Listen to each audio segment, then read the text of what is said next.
নমস্কার, আপনারা এই ওয়ান পট ডিশ রেসিপিটি ট্রাই করতে পারেন। প্রথমে কড়াইতে সাদা তেল ও ঘি গরম করে তার মধ্যে বড় করে কেটে রাখা ফুলকপি, আলু, গাজর এক এক করে সামান্য লবণ দিয়ে ভেজে তুলে নেবেন। তারপর ওই তেলের মধ্যে গোটা গরম মশলা ফোড়ন দিয়ে তার মধ্যে পেঁয়াজ, আদা, রসুন, কাঁচা লঙ্কা বাটা, ধনেপাতা, গোলাপ জল, কেওড়া জল, মিঠা আতর, বিরিয়ানি মশলা আর ফুড কালার দিয়ে ম্যারিনেট করা চিকেন দিয়ে কিছুক্ষণ কষাবেন।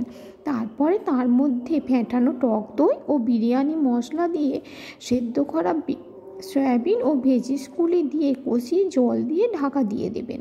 তারপর আগে থেকে বানিয়ে রাখা ভাত ও তার উপরে ঘি, একটি দুধের মিশ্রণ, তার মধ্যে গোলাপ জল, কেওড়া জল, মিঠা আতর ও ফুড কালার থাকবে দিয়ে দেবেন।